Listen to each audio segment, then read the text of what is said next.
Pukul 13 waktu Indonesia Barat. Radio Republik Indonesia Palembang dengan Warta Berita.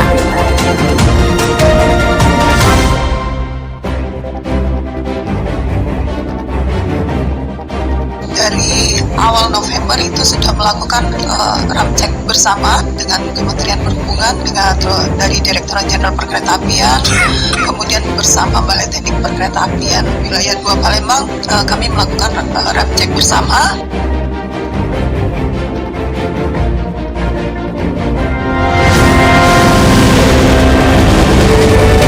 Radio Republik Indonesia Palembang dengan Warta Berita.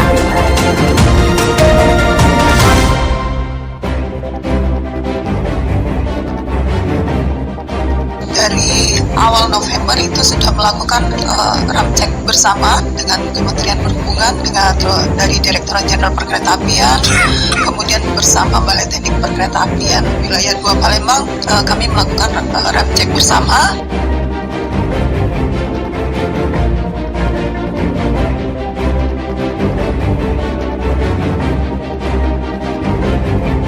Mewajibkan untuk seluruh SPPG itu mengurus sertifikat layak hygiene sanitasi. Kemudian juga kita sedang seluruh SPPG menerapkan food security.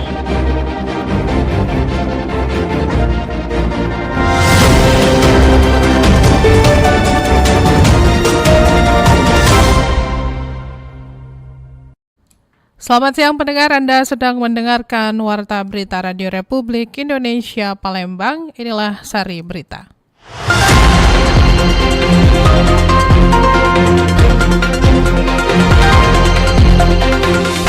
PT KAI Divre 3 Palembang terus meningkatkan kualitas layanan dengan melakukan ramcek jelang masa angkutan Natal dan Tahun Baru.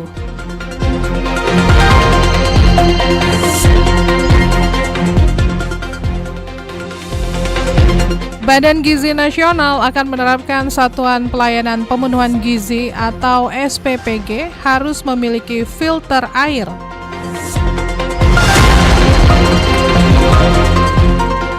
Inilah Warta Berita selengkapnya edisi Senin 24 November 2025.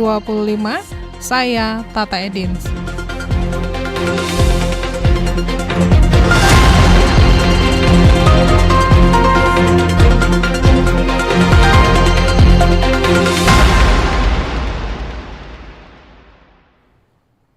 Pendengar, kami sampaikan berita pertama untuk Anda. PT KAI Divre 3 Palembang terus meningkatkan kualitas layanan dengan melakukan ramcek jelang masa angkutan Natal dan Tahun Baru.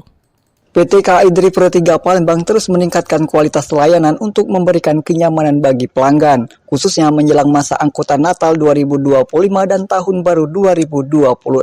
Peningkatan dilakukan pada seluruh aspek fasilitas umum yang berkaitan dengan pelayanan, baik di area stasiun maupun di dalam rangkaian kereta api. Upaya tersebut merupakan bagian dari persiapan menghadapi lonjakan penumpang pada periode akhir tahun. Manajer Humas KAI Divre 3 Palembang Aida Suryanti mengungkapkan, salah satu langkah yang ditempuh adalah pelaksanaan ramcek standar pelayanan minimum atau SPM. Ramcek ini bukan salah satunya persiapan, karena sebelumnya PT Kereta Api Indonesia Persero Divisi Regional 3 Palembang telah melakukan pengecekan sarana dan prasarana bersama Direktorat Jenderal Perkeretaapian atau DJKA dan Balai Teknik Perkeretaapian atau BTP kelas 2 Palembang. Pemeriksaan menyeluruh ini bertujuan untuk memastikan sarana transportasi beroperasi dengan standar keamanan dan kenyamanan yang optimal. Dari awal November itu sudah melakukan ramcek bersama dengan Kementerian Perhubungan, dari Direktorat Jenderal Perkeretaapian, kemudian bersama Balai Teknik Perkeretaapian Wilayah 2 Palembang, kami melakukan ramcek bersama. Jadi yang diperiksa bersama itu antara lain kelayakan saat kami gunakan, baik itu keretanya, lokomotifnya, kemudian perlengkapan lain yang harus layak pakai pada saat pelaksanaan liburan Natal dan Tahun Baru. Ditambahkan Aida, PT KAI Divre 3 bersama DJKA dan BTP kembali mengintensifkan ramcek SPM di sejumlah stasiun besar di wilayah Divre 3 Palembang, serta pada rangkaian KA Sindang Marga dan KA Bukit Serelo. Langkah ini dilakukan untuk menjamin bahwa seluruh fasilitas layanan publik berada dalam kondisi aman, nyaman, dan siap digunakan. Kegiatan pengecekan dilakukan secara berkala agar seluruh aspek layanan tetap terjaga selama masa angkutan Nataru. Aida menegaskan bahwa Ramcek merupakan bentuk komitmen KAI dalam memastikan kesiapan operasional pada periode Nataru. Menurutnya, seluruh fasilitas tidak hanya lengkap, tetapi juga berfungsi baik dan memenuhi standar pelayanan yang berlaku. Dari Palembang, Sumatera Selatan, Muhammad Irfan, Pro 1 RRI terus mengudara untuk Indonesia. Meski diatur dalam Undang-Undang Nomor 14 Tahun 2005, kompetensi dan kesejahteraan guru dinilai masih belum merata, sehingga banyak tenaga pendidik belum mampu sepenuhnya menjawab tantangan perubahan pasca pandemi. Sesuai amanat Undang-Undang Nomor 14 Tahun 2005 tentang guru dan dosen yang menekankan pentingnya kompetensi profesional dan pedagogik, kondisi di lapangan menunjukkan bahwa kemampuan guru masih perlu diperkuat. Dampak pandemi turut mengubah budaya belajar, cara berpikir hingga sikap moral siswa, sehingga guru dituntut mampu mengendalikan dan menyesuaikan diri terhadap perubahan tersebut. Praktisi pendidikan UIN Raden Fatah Alfiantoni menilai peningkatan pengetahuan, pelatihan, dan keterampilan mengajar yang relevan menjadi tuntutan utama bagi tenaga pendidik saat ini. Dari sisi kesejahteraan, pemerintah telah melakukan perbaikan melalui pengangkatan P3K, namun pemerataan masih menjadi tantangan. Di sejumlah daerah, guru madrasah serta guru TK dan PAUD disebut masih menerima gaji antara Rp300 hingga Rp700 per bulan. Kondisi tersebut membuat upaya peningkatan kompetensi belum tercapai secara maksimal. Sebenarnya kalau saya lihat memang yang harus diperhatikan adalah penguatan kompetensi guru juga seharusnya saat ini kan kalau berdasarkan data tuh di Kemendikbud itu baru mencapai 40%. Itu menyebutkan ada dua kompetensi dasar yang harus dimiliki oleh guru. Yang pertama adalah pedagogik dan profesional. Nah tentu dari fenomena ini artinya ada juga guru-guru kita ini sumber daya manusia itu masih dalam kategori di bawah angka tadi persen itu. Jadi artinya ke depan memang harus dibuat sejenis pelatihan bagi guru, kemudian literasi digital dan lain sebagainya. Selain kompetensi profesional, Alfiantoni juga menekankan pentingnya penguatan kompetensi kepribadian serta akhlak, etika, dan kemampuan konseling. Ia menilai kolaborasi antara guru dan orang tua merupakan kunci pembentukan karakter serta moral siswa, baik di lingkungan sekolah maupun di rumah. Sementara itu, dosen dan penggiat literasi digital Isabella menegaskan bahwa penguasaan teknologi kini menjadi bagian penting dalam kompetensi guru. Inovasi pembelajaran seperti video, presentasi digital, dan metode berbasis proyek perlu dikuasai agar penyampaian materi lebih efektif. Saya berpikirnya begini, kalau guru ini disejahterakan, mereka akan berkompetensi, kemudian akan berlomba untuk melakukan yang terbaik, sehingga nanti akan ada kualitas yang lebih baik. Misalnya, dengan adanya bantuan dari pemerintah, kalau memang membutuhkan pelatihan AI, bagaimana pelatihan membuat media pembelajaran, jadi bentuk pengabdian kami kepada sekolah-sekolah itu kami tawarkan untuk bekerja sama supaya kompetensi guru ini meningkat. Ia menambahkan kualitas guru adalah faktor utama keberhasilan pendidikan. Guru harus mampu menguasai kelas, terbuka untuk terus meningkatkan diri, mempelajari teknologi, serta membangun kerjasama dengan orang tua agar pembinaan moral dan karakter siswa berlangsung berkesinambungan. Naura Zianya melaporkan.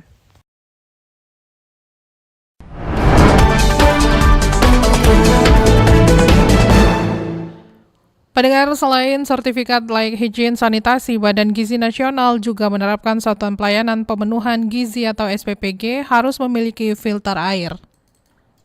Badan Gizi Nasional BGM menerapkan sertifikat layak higien sanitasi untuk setiap satuan pemenuhan pelayanan gizi SPPG yang menyediakan makanan untuk program makan bergizi gratis untuk siswa sekolah, balita, dan ibu hamil. Namun, untuk Sumatera Selatan, Kepala Badan Gizi Nasional BGN Koordinator Wilayah Sumatera Selatan Diana Putri mengatakan, BGN juga menerapkan wajib pemasangan food security, yakni penyaring air di setiap satuan pemenuhan pelayanan gizi.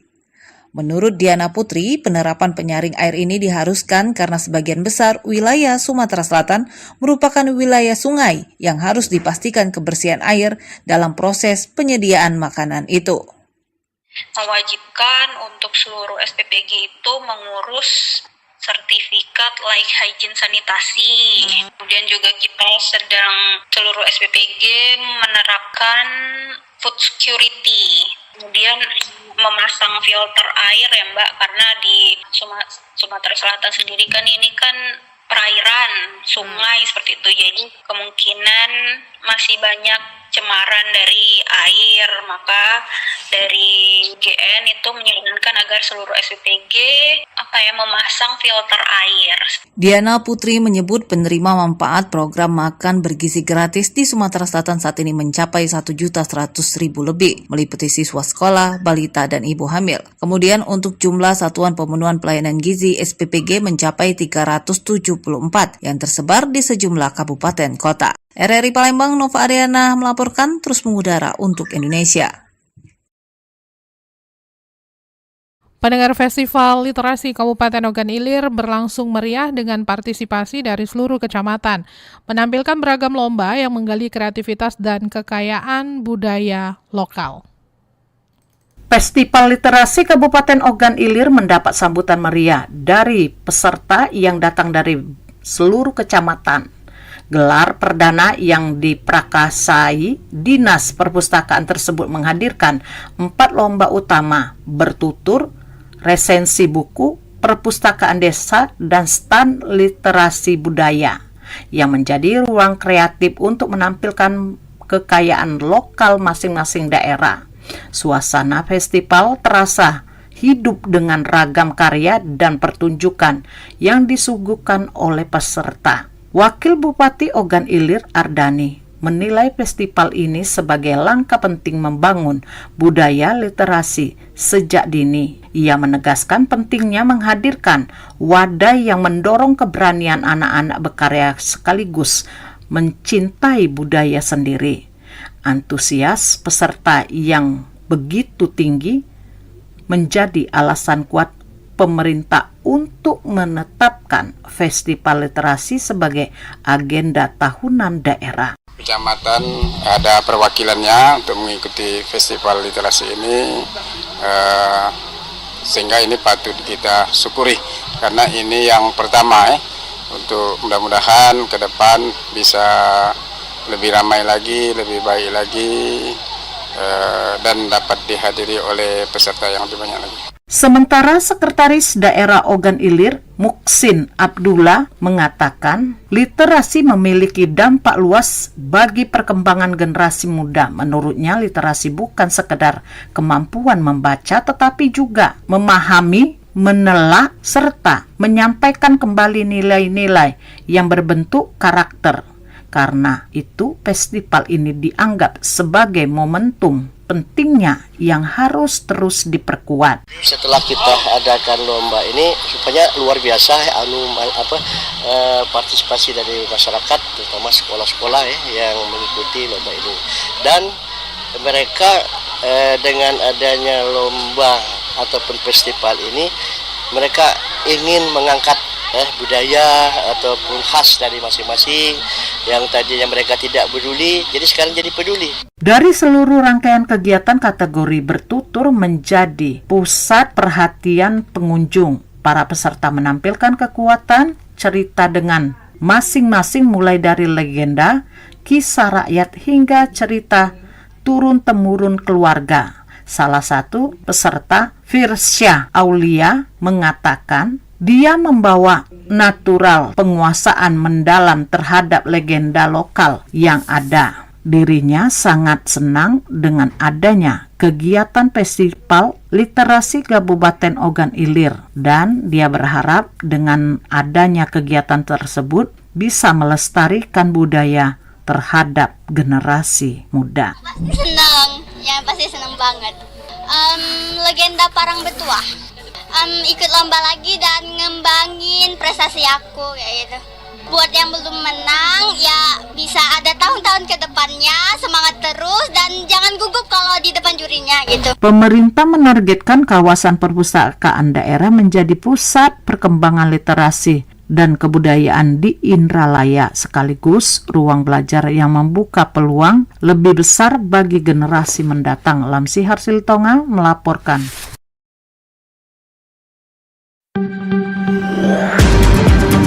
Anda masih bersama Warta Berita RRI Palembang.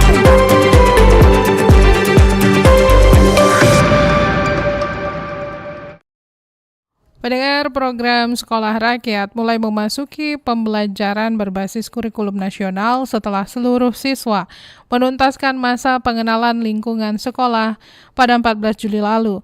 Namun lebih dari sekadar mengejar ketertinggalan materi, perubahan terbesar justru terlihat dari cara siswa beradaptasi dengan kehidupan belajar di lingkungan berasrama. Kepala SRMA 7 Palembang, Diana Nursanti, mengatakan pola hidup di asrama membantu membentuk kedisiplinan dan rasa percaya diri anak-anak dengan fasilitas modern seperti smartboard dan perangkat digital. Siswa diperkenalkan pada pengalaman belajar yang belum pernah mereka rasakan sebelumnya. Lingkungan yang terstruktur didukung pendampingan intensif membuat mereka lebih fokus dan berani mengekspresikan diri. Peran guru ya, karena guru-guru di sini luar biasa, mereka menyiapkan agar anak-anak tidak ketinggalan gitu dengan yang lain ya. Walaupun itu matrikulasi, tetapi materi-materinya itu bisa memberikan konsep yang jelas tentang pembelajaran yang akan mereka pelajari sekarang. Gitu. Ya, alhamdulillah ya sekarang ini sudah banyak yang bisa melaju gitu. Latihan-latihan atau seperti ekstrakurikuler ini juga itu melatih mereka untuk fokus. Sekolah Rakyat menggabungkan kurikulum nasional, kurikulum asrama, dan kurikulum vokasi. Melalui pendekatan terpadu ini, sekolah berharap setiap siswa mendapatkan kesempatan yang lebih luas untuk membangun masa depan yang lebih baik.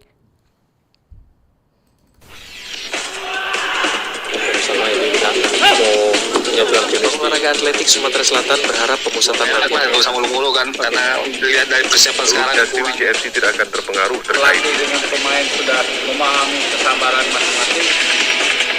Berita olahraga.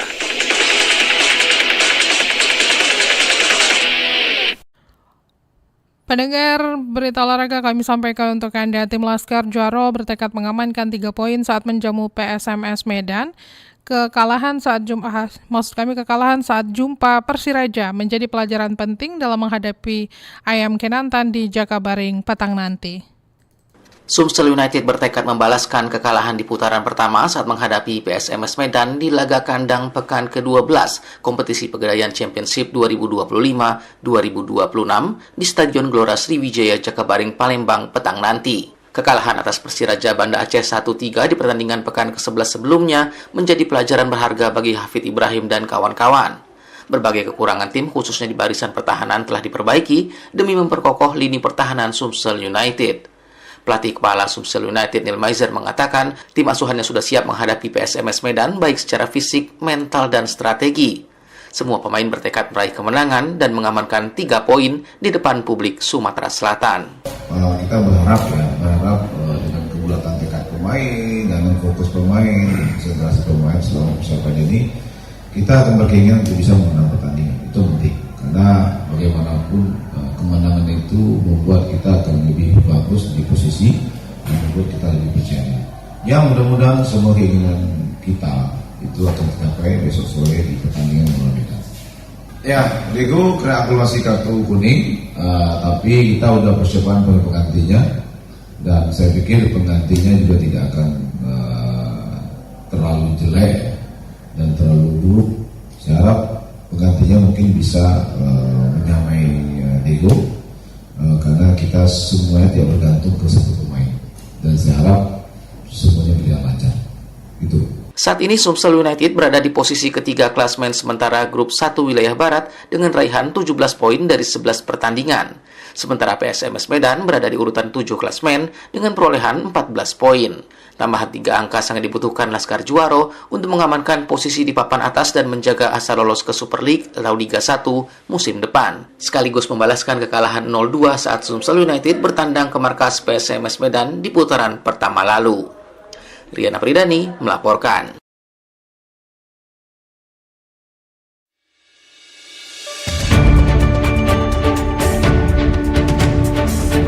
Pendengar, Pendengar, sekian warta berita produksi Radio Republik Indonesia Palembang. Sebelum berpisah kami sampaikan kembali pokok-pokok berita. PT KAI Divre 3 Palembang terus meningkatkan kualitas layanan dengan melakukan RAM check jelang masa angkutan Natal dan Tahun Baru. Badan Gizi Nasional akan menerapkan Satuan Pelayanan Pembunuhan Gizi atau SPPG harus memiliki filter air. Informasi lainnya dapat Anda akses melalui website kami di rri.co.id. Kami juga membuka ruang aspirasi bagi Anda untuk menyampaikan sejumlah peristiwa yang berada di sekitar Anda melalui line WhatsApp dan juga SMS di 082179279090. Mewakili kerabat kerja yang bertugas, saya Tata Edin. Selamat siang. RRI terus mengudara untuk Indonesia.